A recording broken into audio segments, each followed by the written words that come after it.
So hi, this is Kickstarting Comics in 2024 and beyond.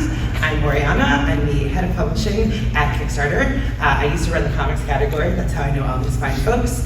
I am going to let everybody go down the line and introduce themselves.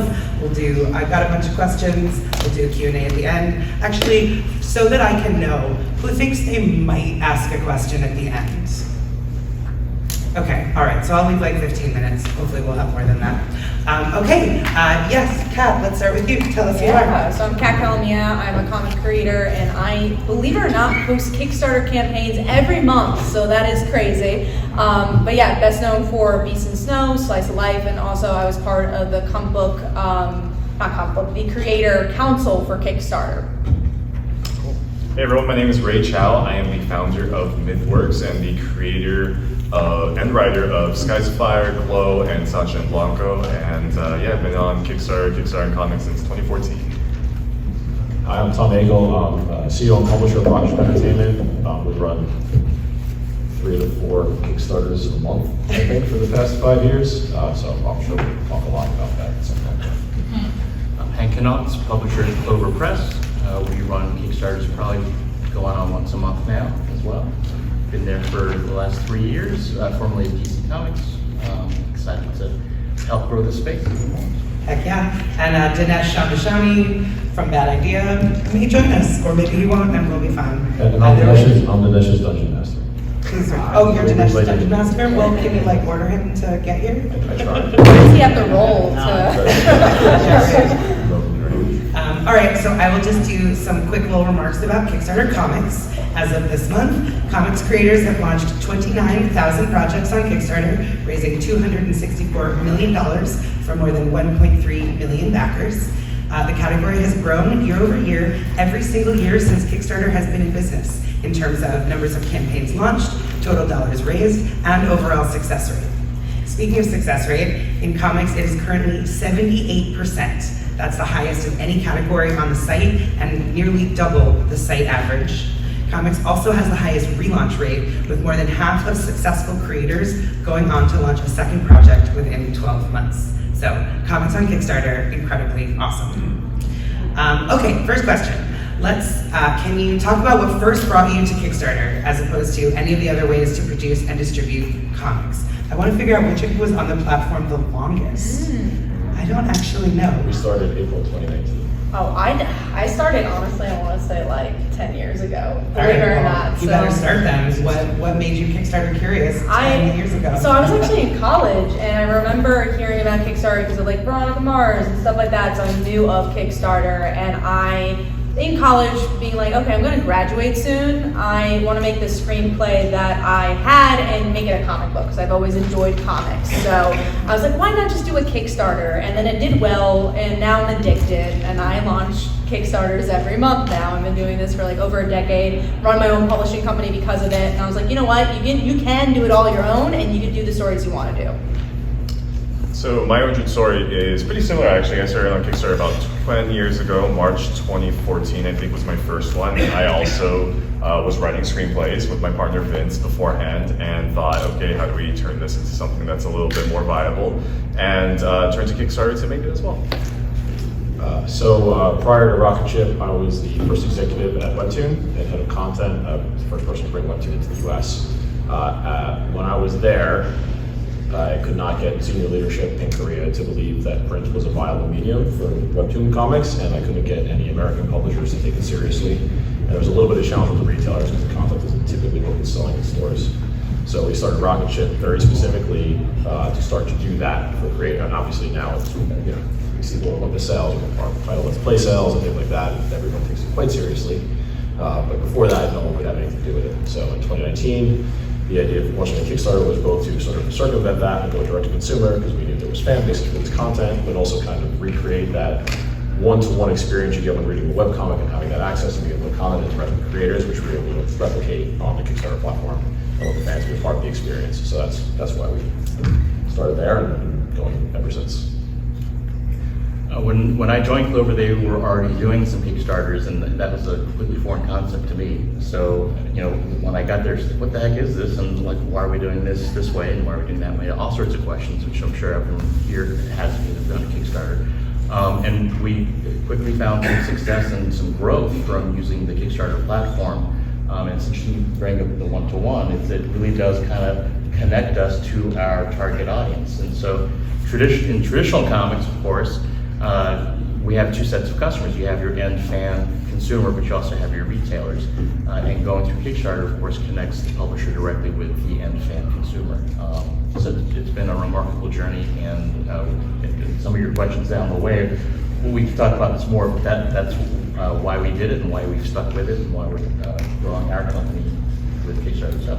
Awesome. I want to try to not make you just go like one down the line every single time. So my next question, since you've all run many campaigns, what has changed about the way you approach projects now as opposed to at the very beginning? Tom, you're looking at me. Go ahead. Oh, no, I'm thinking. Someone else go first. Any second. What's changed? I don't know. I think one thing that's changed for sure is one of our partners is Legendary Entertainment, so we run the Kickstarters for Dune and Godzilla and Pac-Man and Trick or Treat and all kinds of things like that. 5 years ago, many major publishers were on that Kickstarter. I don't think Boom was on there yet. I don't know if W was yet at some point. No, I think Boom came on in like 2020. And getting any celebrity content to go on was really, really challenging. There was like a lot of education, hand-holding, decks, everything to try and convince people this was not just some. I guess the blowback that Archie got, we got like 2011 or something like that. Yeah. So if anybody doesn't know, I'll just tell the story. So Archie Comics launched a Kickstarter. I don't remember what it was for in like 2011. I think it was their new run with like Mark Waid stuff. Yeah, I actually just ran them. Right before here. They got a tremendous amount of blowback. Like, why are you reaching out for this? Publishers, you're a big company. You don't need this. And that kind of stopped publishers really from working with Kickstarter for a really long time. So one of the things that changed since then, obviously now, is like, major motion pictures are being kickstarted as comics on Kickstarter. Like Marvel games are being kickstarted on Kickstarter. Like every comics publisher I can find, like Top Cat has tons of it. It's like everybody's got something on there at this point.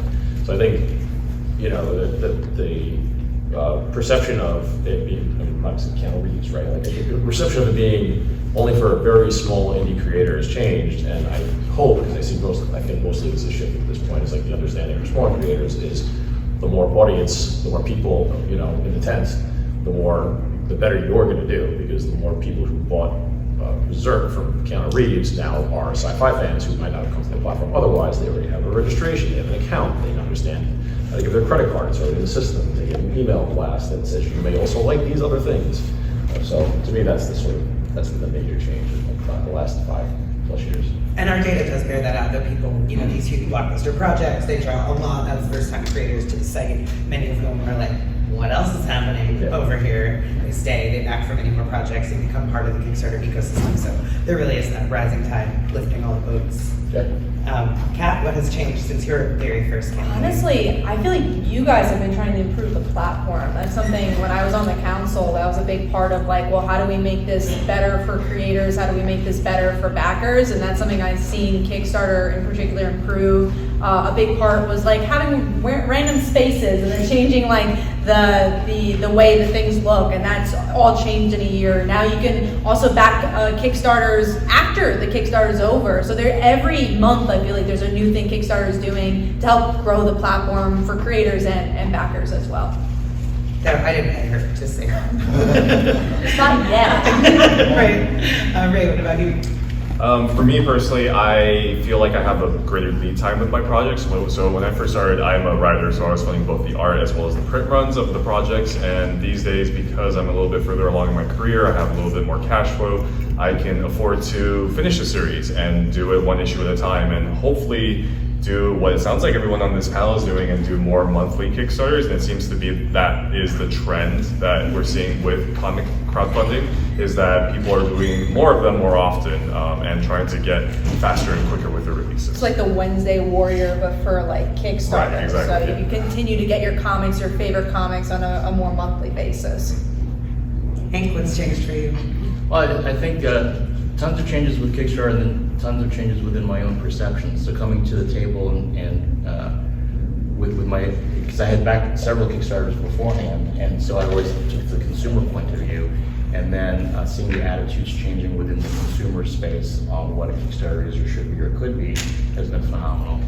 I think a lot of the new tools that you've been rolling out with the data analytics and then the late pledging has been super helpful. So now we know actually that we have Clover zombies. We have folks who will back every single Clover campaign because they love the product that we do. Did you say Clover zombies? You know, it's the shorthand Maybe for we could workshop that name.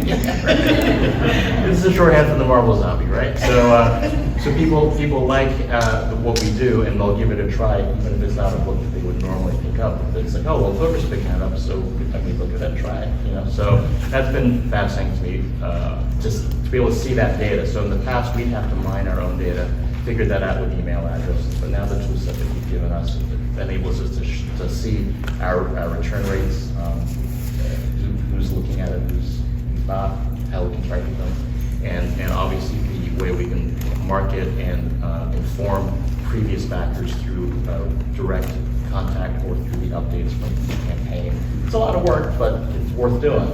And I'm sure all of you guys have your own little idiosyncrasies of when to put your updates out, when to hit your previous campaigns and all that. It's been a fantastic ride so far.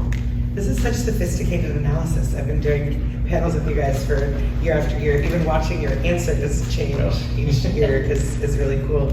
Okay, let's do one pro tip or best practice when you're setting up your campaign page. Right. Pre-backer page. The goal is to get as many pre-backers as possible. It's like, I think it's like a 4, Tom probably knows the ratio, but it's like a 4-to-1 conversion rate or something like that. So in general, for crowdfunding, the algorithm works like this. The more backers and more funds that you have in the least amount of time possible equals maximum visibility. That's the formula. I already forgot my customers. A pro tip about setting up your page. I would say focus on visuals more than text. It's important to have text information in there, but people respond more to the visuals. Again, things have changed from when we first started doing Kickstarters to today, where you really do want to front load your followers, so get your pre-launch page up as soon as you can. Beat the drum a little bit to get people there, and then have a steady drum beat between when you pre-launch and your launch, and don't be afraid to put off your launch until you have more pre-followers and more interest in your project, because that's where your win is. If you can get everybody to launch on that first day, and to the gentleman down there said, the higher the number and the higher the dollars, then it triggers everything else downstream. So. Kat, pro tip. Thumbnail, honestly, just having a really solid thumbnail, especially with a comic Kickstarter, you really want to show, wow, I want to click on that project. Just like anything, that's going to be the sexiest thing, because you want people to click onto the project. So if that's the first battle. So definitely your thumbnail, and also your log line, so your elevator pitch. Tell us exactly what this book's about and why this is different from any other comic book that's out there. Tom? So many, so I'll say something like, if talking about comic books, this is a visual medium. You don't need to just be a storyteller. Like, graphic design is a really important part of the discipline. So make sure your page is really clean and presentable. Use free templates for book mock-ups and things like that, and look at other really well-done campaigns and pay attention to like what they look like and how they're structured, where the images are, and make sure your graphic design piece is like up to par with what else is on the platform. Because that's a part of people taking it seriously when they see it for the first time. So if you want to appeal to people outside of friends and family who are Kickstarter super backers and serial backers, they're going to want to look at this thing and feel this is very real, and it almost doesn't feel like you're going to be able to finish the job. Awesome. Let's do one surprising or challenging aspect of running a Kickstarter, and then after that, I'll do Just something one? that's really rewarding. What do you got, Tom? Oh. Thank you for volunteering. Yeah. I didn't need to. It's like we all took a step back. Customer service can be really tough. Backers can be fickle.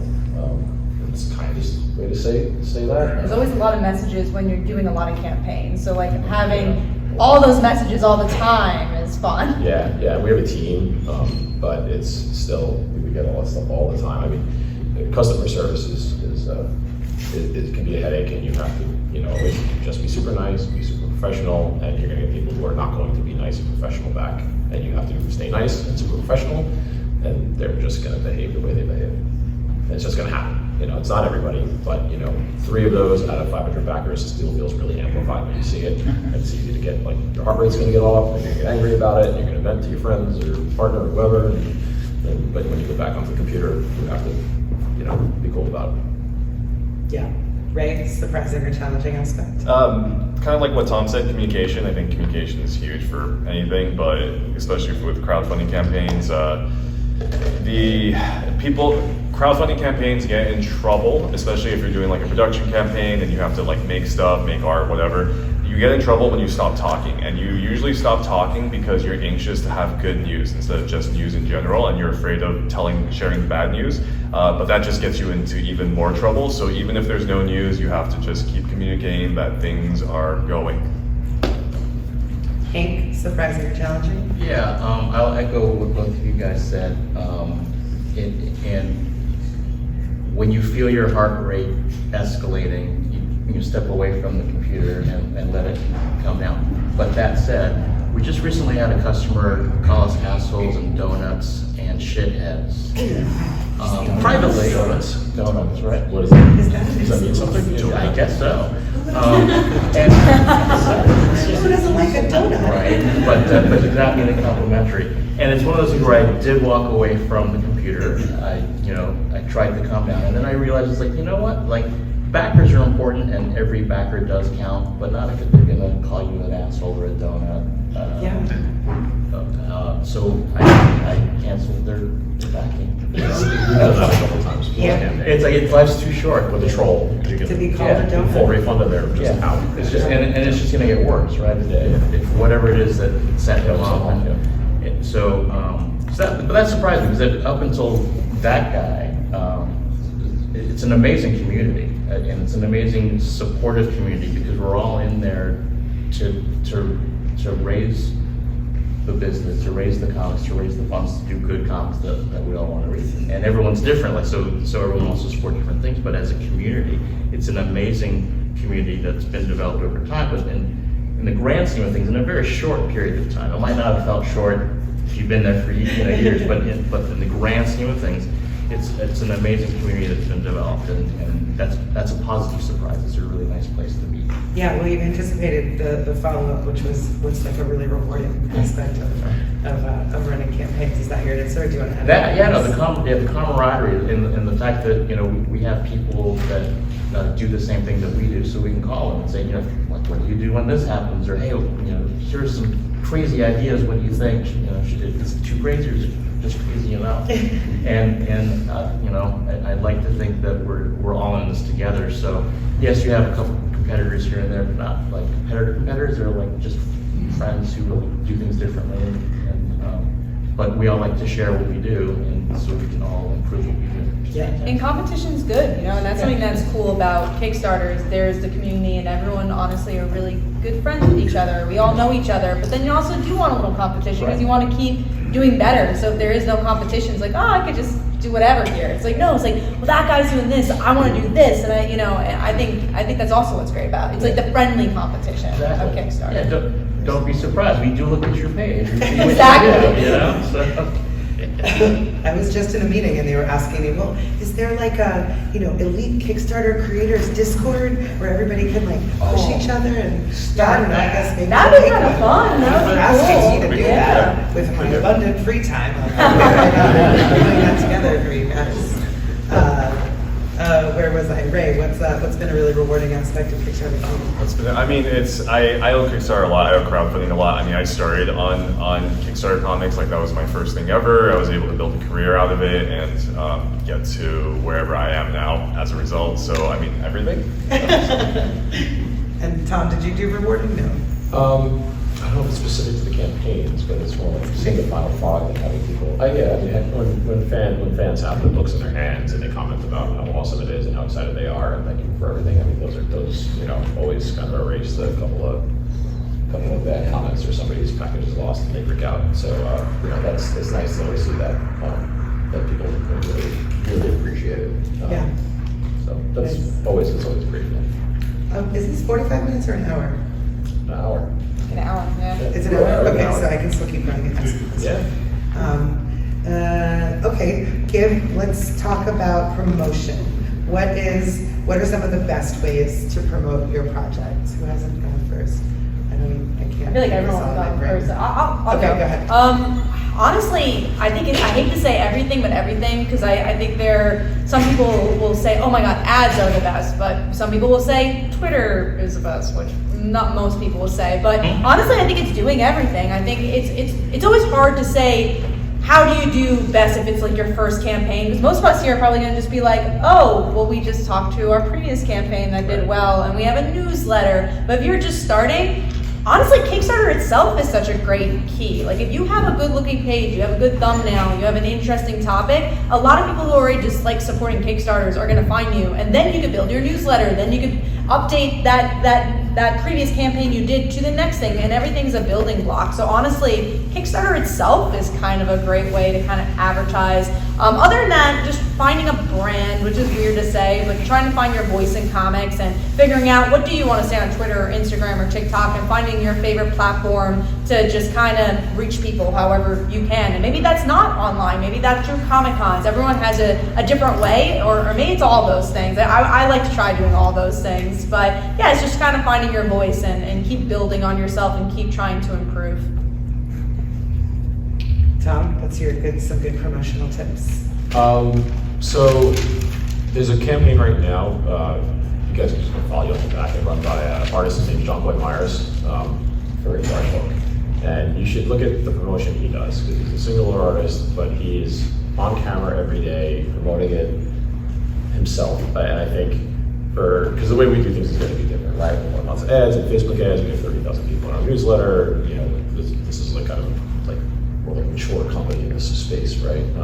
Like you said, it's good, and we market a lot. So once you're into your second or third Kickstarter, it's important to like build and maintain your community. That's super important as you continue to do it. But being out there and like beating the drum a lot is kind of really the best thing you can do, and kind of figuring out like without being, too aggressive, right? So finding what that balance is for like your personal brand as you push, but you still have to be willing to be out there. You can't just launch a Kickstarter and be like, I hope people come, or just run some Facebook ads or tweet. I think Twitter's worthless, and it's gotten worse, obviously. So we're on there because we have to be, but we get like one back on Twitter on the largest campaigns. It's like no one comes from there. But really doing that is, and then keeping an eye on your analytics. Like really like understand who your customers are. Like the new analytics dashboards are great. They're really helpful. Ray, promotional tips? So this is a tough question. I guess it's easier to talk about like mistakes and things that like I do wrong. So I'll say two like kind of slightly contradictory things. First is, when you're focused on spreading the word, don't spread yourself too thin. I wouldn't try to be on every platform. It's hard. It's hard enough being on one platform, two platforms, whatever. So pick a couple lanes that you're really happy about. Always maintain a mailing list, like grow that mailing list, because you never know when something's going to go bottom up, like Twitter. And then the contradictory thing in terms of marketing, try lots of things. So that's kind of what I try to do is like I try to experiment a little bit with marketing every time I run a new campaign. See if this works, see if that works, and see what I want to do for the future. Hank? I again agree with everything you're saying. It's cumulative, right? And it depends on the kind of project you have, and it depends on what kind of business you're running. So if you're an individual creator, absolutely you need to have that one-on-one connection, that face-to-face, or what replaces face-to-face contact. John Boy's doing a great job with his art of campaign right now. As a company, it's a lot harder, because every campaign we have will be something different with a different set of creators. I mean, we do have some repeats, but it's hard to develop that kind of rapport. So we have to find our voice and our personality and our spin. And this is something to say. And reach out to online press. There are so many supportive pages out there that if you just let them know you're doing a Kickstarter, they will give you screen time on their site. And Fanbase Press does a great job. The Beat has a crowdfunding roundup every week. SEO2 does too. So just do a little bit of research there. All you have to do is reach out to their contact email and send them your pitch. Let them, if you have work done, send an advanced review copy of it. Write up the synopsis of what your project is. When you think you'll be launching, you don't have to lock in the date, but you can say, I'm thinking about launching the end of the month. I'll let you know. They'll get back to you, but most importantly, they'll give you some screenages and give you a link, and that's how you drive. That's how one way to drive more traffic to your campaign. Cool. Maybe let's do some audience questions before everybody walks out. Who has questions? Is this not interesting enough for you people? You raise that, right? Yeah. Yeah, if you're doing one or more a month, it seems like workflow is just going to be insane, like keeping track of everything. Like, how do you make sure nothing falls through the cracks? I'm going to first say before, I want you all to answer that, but there is the Kickstarter's policy when you are starting out is you have to fully fulfill each project before you launch the next. These guys are all very trusted creators who have proven themselves for many years, so we do want to make sure that folks don't get themselves into trouble right away. So that's just so people are aware that that's our standing rule. But yeah, go ahead and share how you keep track of your workflows. Honestly, just having a to-do list that you have to do every day. I have a business partner, so that helps a lot. We have a couple employees that help us with fulfillment or Comic-Cons. But yeah, honestly, our master to-do list, that's what we do every day. We're like, okay, write down everything we have to do. It's like, okay, I have to email this person. I have to make sure these pins are there. I have to make sure the printer is doing this. And we usually have meetings every day and just being like, okay, where are we at? This is what we're doing. So just honestly trying to keep organized and trying to have a workflow balance. Sometimes you can work yourself to the ground and you're like, okay, well, you also need a day off. So also give yourself a day off. That way you can kind of recharge your brain. But yeah, I think it just gets easier as you go along, and like Oriana was saying, you shouldn't start monthly campaigns the first get-go. I think when we started it, we didn't even realize we were doing it. We're just like, oh wow, we're doing monthly campaigns now, and we organically got there and figured out how do we do fulfillment, how do we make sure everything's fulfilled on time. And yeah, I think if you're doing, let's say, one campaign a year, okay, great, next year you do two, and you just kind of grow, and it just becomes easier because you've been doing it slowly. Anyone else talk about your workflows? How to do it at the scale we do it is we have a pretty big team. So we have a full staff. We have somebody who manages social media, PR. We have a fulfillment team and a warehouse in Portland. It's a little different. When we started out of my garage. Pandemic hit shortly thereafter, so that was challenging. But in order to scale, you want to start small, and as with success, you scale. Like any business, really. It should go without saying, but we'll say it anyway too, is that to make sure you deliver on what you promise. And you want to build that positive reputation, so that trust and safety will then let you do more things more frequently. But if you're just starting out, absolutely deliver on what you promise. And if you can over-deliver, even better. If you can throw in a surprise, so when someone opens their package, they're getting more than what they're expecting. It's a fantastic feeling for them to be surprised, and they'll come back for more. I should add also, if you have the capital, Kickstarter is also there to find capital and to kind of make the book happen. But if you do have the capital, it's kind of great if the book's already done, so you could just send it out. That's honestly, we still do that to this day. Besides, we don't know how much we are printing right away, so sometimes we'll wait until that, but most of the time the book's done. So that also really, really helps to make those campaigns work. Yep. So all of those things are super true. You grow into it. That's the short answer. You grow as you grow into it and do more projects. You learn more about the business side, and then as your business grows, you need to learn how to manage that. Where it's not just if you look at your email all day inbox, you can spend an entire day doing that. But that's not progressing your goals, right? So we use a system called Traction. There's other enterprise operating systems, Rocks, OKRs. You set goals for a quarter, you set a yearly goal, and so on and so forth to what you're trying to achieve, basically. Cool. More questions? Okay. So most of you guys seem pretty established. I was watching Kat on YouTube before she even put out her first comic. Thank you. That really means a lot. Thank you so much. You're welcome.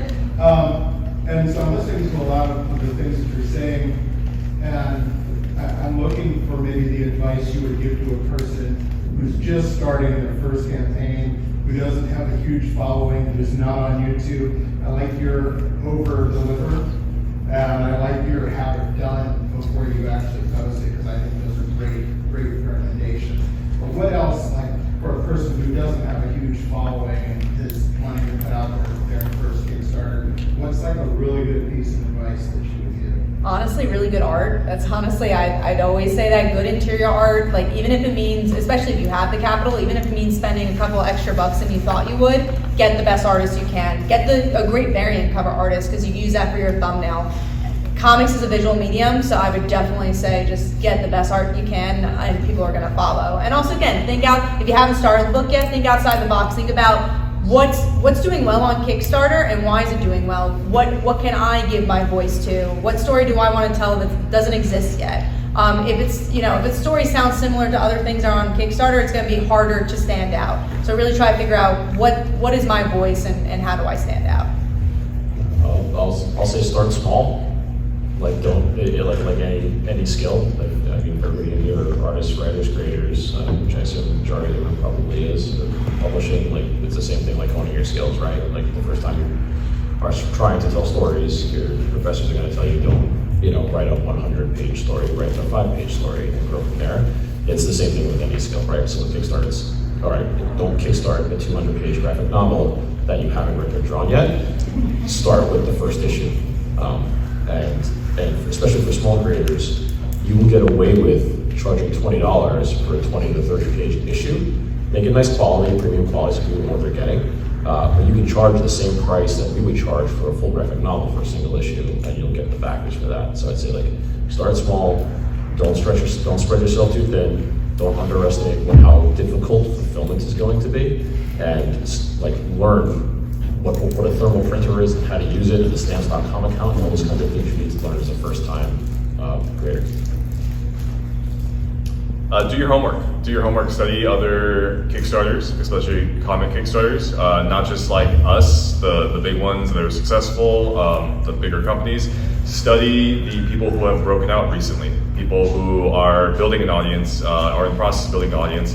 Take a look at their campaigns, take a look at what they did, their updates, see how frequently they update, see what their campaign looks like, look at their socials, look at what they did to promote it ahead of time. Study, do your homework. Look at not just the people breaking out, but look at failures as well. Look at the ones that didn't succeed, and especially the ones that look good and didn't succeed. And ask yourself, okay, why is it that this one failed when others didn't? Just study.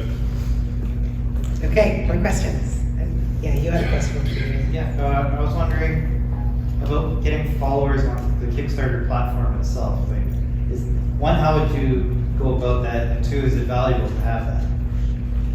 I definitely think it's not detrimental if you don't have followers on the pre-launch page. It's just kind of a sign of where it's going to go, though. So if you have a lot of followers, like, okay, this is probably going to go really well. If you've been sharing it like crazy and you don't have a lot of followers, maybe it's not time to launch yet. Maybe you should be promoting somewhere else and be like, okay, let's wait a second. How to get them? Honestly, I really feel like it's interacting with the Kickstarter community. It's putting your name out there, backing other campaigns, because then you'll have an army behind you. Yeah, back other campaigns. Yeah. We back 3 times as many campaigns as we mentioned. The other tip for a first timer too is you work that network and make friends with the other Kickstarter creators. Trade exposure, right? So you don't even have to ask if you're just letting people know that you got it. They will be happy to share that. Kat actually, you always have posts like, hey, let me know what's going on, Yeah. post it here. And so then everyone else, because Kat has such high visibility, everyone else sees all the other posts, and then it just kind of grows from there. So it's free. And we don't bite either, right? We're always willing to help, and I think that's the point too. Is like you could reach out to us and be like, oh man, like, you want to retweet this? Most of the time, I probably will. So oh, can you retweet it? So go ahead. And I agree, like the Kickstarter post, like if you see something like that from a bigger creator, post your Kickstarter and just be like, cool, you want to check out my Kickstarter? More questions on this side of the room? Okay. Kickstarter has taken, I guess, a couple of cues from other platforms. You guys did the late pledges, like in demand. You've added graphics to the perks or tiers. One of the things as crowdfunding, companies like to do is offer cool things to people on their mailing lists or their newsletters. Is there any chance that we will ever see some sort of secret perk or discount code or something for early access to our backers for those people that are on our sign-up lists? Because we send out a notification that the campaign's live, but we want to offer something a little bit extra special for those people. Yeah, well, I mean, I'm not speaking for all of Kickstarter. I do not control our product roadmap. I would say you can always write into the support team, and we really do read those and share the feedback. I think there is discounts have never been, there's sort of this idea that everyone should have equal access to the same opportunities on Kickstarter. So I think discounts are probably less likely. You can certainly do early bird tiers and that sort of thing. But I've heard people say before, what about a secret tier that's only shown to this dedicated group? I would say maybe, but I'm sorry, I cannot tell you that it will happen or when or if. We're customers. Sure. So I have an overlap of 16 months every year between 3 different things that I produce. One of them being a graphic novel or a comic every year. Been doing it for about 19 years. And I've never used Kickstarter.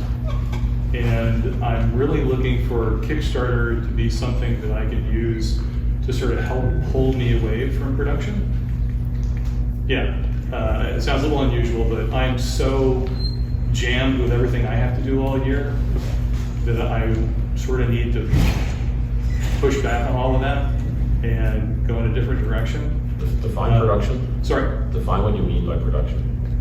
Well, I spend about 5 months every year, maybe 6 months, involved with, I do all the layouts for the graphic novel or the comic, and to send off to the artist who's going to be drawing and inking everything. Okay. For example, Right. Small thing, I still have to do it. Production, I'm producing visual effects or animated content about 6 months out of the year. And what's the other one? Oh, and then I'm started writing novels. So I'm writing novels about 5 months out of every year. And those all overlap to create about 16 months of different things. Mm-hmm. So I'm doing so much that, yes, I would love to find something that would, over time, help me do less to do more, if you know what I mean. And so I'm hoping Kickstarter can become that tool that I might be able to use. The platform isn't going to solve that for you. It's just going to raise your. Sorry? The platform's not going to solve production. It's going to provide you with funds. Once you do one, you can use those funds to. The answer to the production problem is other human beings, right? To help you. Well, I've been funding everything myself, right? Of course, and it's gotten even more expensive. So I don't want to do that as much or not at all if I can get there. How many graphic novels do you have, like in your library? I have 2 graphic novels in my library, probably about 22 comics. You can always just repurpose it for Kickstarter because you've already done the production for it, so you could then just re-release it on Kickstarter so you get the funds for something you've already done production for, and that might get your name out there more, or maybe then you could start pitching it to places and seeing if that works out, but the production thing, I think it's always going to be, I don't know if that's going to solve your problems, but. So 2 things. Number 1, Kickstarter is a lot of work. A lot of work. You're going to have to do a lot of additional work on top of it. The work that goes into Kickstarter will allow you to grow your business, the business end of things. It will not give you more time. I know this firsthand because I started off as a creator and now I own a freaking publishing company. It will not give you more time to be creative. That's number 1. It'll take away from that. And if you're already maximum full, there's a value judgment there as to what's important to you. Do you want to be creating more, or do you want to focus on the the printing, publishing side of things? Because that's what Kickstarter does. It allows you to publish, for lack of a better term, your work. Second thing, there's always value in the deadline. Deadlines are great. External pressure is great because it forces you to complete things, and a lot of creatives, myself included, have a hard time completing things. So just a little anecdote time. Our first Kickstarter was March of 2014. I think I booked New York Comic Con like 1 month later because we did pretty well for a first timer, and we're like, okay, we can do like a small booth. So I booked New York Comic Con, and that meant we had to get that first issue done in like those 4 or 5 months, and it came down to the wire. I had to print my first edition of the first issue of Skies of Fire through U-printing, and I got it on that Tuesday, flew out to New York Comic Con that Wednesday, but we got it done, right? So deadlines help the creative process in that sense. So I don't know if any of that stuff is helpful for you, but that's stuff I picked up, kind of along the way. Yeah, I've gotten a lot better with deadlines, of course. Yeah. We're getting a little short on time, so Sure. I wanted to just, to one thing you said, if you can't just re-release something that already exists on Kickstarter, you would need to like commission new covers or like add a new chapter. Like every Kickstarter has to like create something new, so even if you want to like go back to your old stuff, you'll need to add like some element that's different. How many more people? Oh, you're getting pointed at, so I guess it's with you. Cool. I have two quick small ones.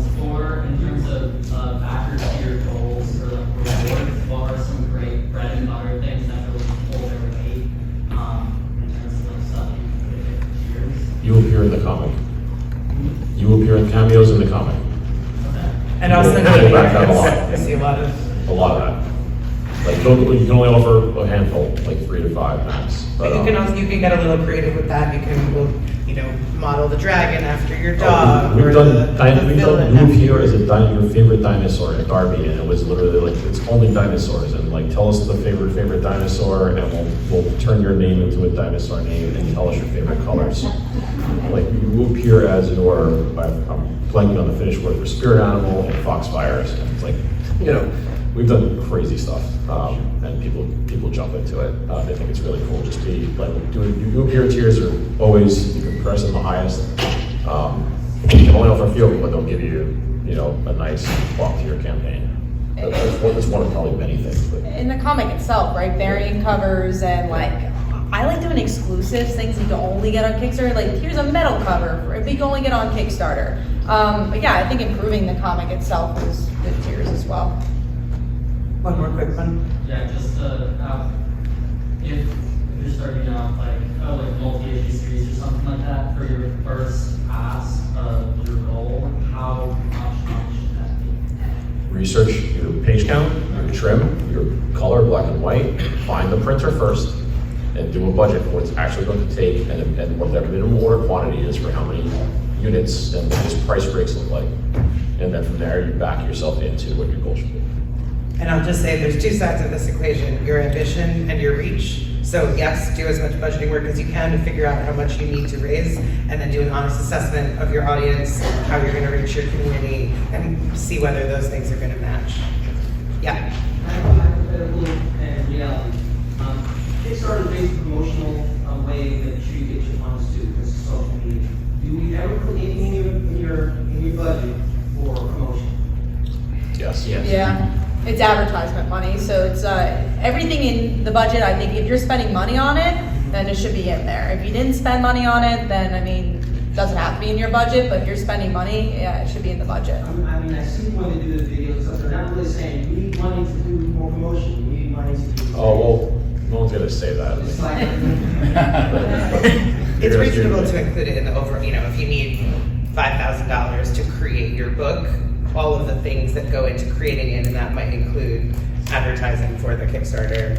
That can be part of your overall costs. And something for budgeting, like budgeting 101, there's something called petty cash. It means that you add, let's say, $500 to something where you're like, well, I actually don't need this money, but most of the time you're going to need more money than you think, so it's called petty cash. So you're just like, all right, here's $500 I'm going to add to this budget that's actually nothing, but it means that something probably will go wrong and I'm going to need to use this money. Yeah. Someone mentioned something about thermal printers earlier. Yes. What were you referring to? Why do we need to know that? Why does that work? A thermal printer you use to print the printing labels for shipping, and you can connect it to your stamps.com account, input your addresses, and just crank out your labels. So when you're doing it yourself for the first time, you're going to buy thermal labels on Amazon, a box of them, and you're going to buy a $20 thermal printer, and you're going to plug that into your computer and learn how to print it 4x6 and run those So labels how off. do you get your addresses and compile them to be able to send them? You can connect it to stamps.com. You can. Pirate Ship is one too. Yeah. It's free. Okay. Talking about advertising, how far in advance of the campaign do you typically start running paid ads? I do it during the campaign. Yeah, like honestly, if you're doing paid Never. ads during. Yeah, never. Not in advance? No. Don't do it. Yeah, It's a trap. Yeah. It's if you use like a third-party firm, it's good for them because their conversion is way easier, right? Because then their conversion metric is getting backers, pre-backers versus actual dollar conversion is what they're charging you for. So it's good for the advertiser, not for you. Great, thank you. Okay, last question. Who wants it? Oh my God, did we get through them all? Okay, go ahead. I'm just kidding, I'm not super familiar with all of your work, but it seems like What? you started. Sorry, I'm like super new to this whole thing. So I'm just right after what you tell me that. But it seems like some of you started as like creators of like your own comics and you've moved more into publishing things for other people. Is that correct? So how much do you still do of your own work, and how much do you like look for other artists or like writers to produce new things that you're excited about? So for our publishing company, so we pretty much only publish our work. So it's we publish on a monthly basis, but it's just me and my business partner, and we publish all our work through Lifeline Comics. The only time we really have other creators on board, obviously, is artists that we hire, but also anthologies we do a lot. So we'll hire people to do short stories for us. We do that once or twice a year that we do anthologies. For the most part, though, we actually just hire ourselves for our publishing company. I have one major ongoing series that I work, it's like my cross the bear, as it were, right? And my writing time these days, my Saturday mornings, if I can get away with it, like Saturdays from like 8, 9 to like about 1 o'clock, 2 o'clock, and that's like my sacred creative time. And the rest I'm like, grinding on the business side of things, unfortunately. Fortunately, but unfortunately. I didn't start that way. I came from Viacom to Webtoon to doing this myself. I read one of our titles and I run the business, so I barely have time to do that. I started as a writer, and now my job as a publisher is to find the projects and make sure that they're a good match and then figure out how to launch them. And just as a follow-up, how do you guys find artists and writers that you are excited to work with? Do you kind of connect through Kickstarter or just Not through commissions? I mean, build your personal network. It's kind of, the people I started with, I worked at Comedy Central and MTV and Webtoon, and then we take submissions. We have a submissions portal, so some people come through that way. A lot of it's references through other creators who publish. This convention's a great place. Just hit I was Artist gonna Alley. say, Artist Alley. Go up and down the aisles and just introduce yourself, leave a card, and talk to them. See if any of the artists resonate with what you're looking to do, and start a conversation. And having a portfolio on like Instagram or Twitter, like that's how we find most of our people. Like, wow, that looks really cool. Let me look at their other stuff. And a lot of times, weirdly enough to say this, do fan art, because a lot of times you're just like looking up, I don't know, The Boys, and you're like, all right, oh, that's a cool Boys thing. I wonder what else they do. And you're like, oh, cool. And that's a good way to like get into the algorithm because other people are searching it. It's a good way to like kind of build your fan base. But we also do open submissions for the anthologies, so that's how we find our artists for bigger titles. So a lot of times we're like, wow, we really liked working with them for the anthology. They were cool. And it didn't take very long for them to, maybe it took 3 months for them to finish this project. It's like, oh, wow, they're really quick too. We're gonna hire them for a bigger project. And then after I get hired for a bigger project, like, we really like working with you. We're gonna hire on this, this, and that. So like sometimes it's just like a short story we hire you for, and then you'll be hired for bigger things. If you do a cattle call, as in if you do like a job line posting with, like what the terms of the contract are, that's really important. Deadline, like how many months or whatever you're looking for, the amount of work, et cetera, et cetera. You'll get a lot of submissions. There's lots of artists out there. What we did early on was we would give sample commissions. We give them like $50 and like maybe the first 10 pages of the script and be like, hey, what would you do with this, right? And from there, you can gauge a couple of things if they're interested, and if they're passionate, if they vibe with you, they'll be communicating a lot. They'll be doing, sketches here and there, and you can tell. You can tell how much they're into the project versus someone who sends like one sketch at the deadline, right? Just to add to that too, are you asking, you're looking for artists to work with you? Is that what you mean? I'm just actually really curious about how the whole process works in your business and how you find creative talent and all that. I'll say one thing for the room is probably just a lot of writers here who are looking for artists. don't ask artists to work for free. No, Please pay don't do people. that ever. Yeah, find money, stop drinking Starbucks, save it up, and pay the artist something to start with, and build a relationship with them. That was such a Gen X thing for you. Then the avocado toast too? I had that for breakfast. Okay, before we everybody real quick, from Hank on down, where do people find you on the internet and at this show? And then we will leave the stage. Cloverpress.us, and then the show we're at booth 4518, stop on by. You can just Google Rocketship Entertainment. You'll find us on all the social medias. We're booth 2707, right by Biz and Dark Horse. Please come by the booth if you want to. We have a booth full of product that 99% of it was funded through Kickstarter. So you can kind of come see like the results of what we did for 5 years on the platform. You can find our stuff at myth.works, and we are at booth 5525 next to Brian Polito's stuff. And at Comic Uno for me, awesome flyers of 2 of our current campaigns. I think one campaign's ending today, but the other one's there for a while. So I'll put some flyers up here if you guys want to check it out. And I'm just gonna take a picture so I can show how many people came. Thanks for coming. We love you. We'll appreciate it.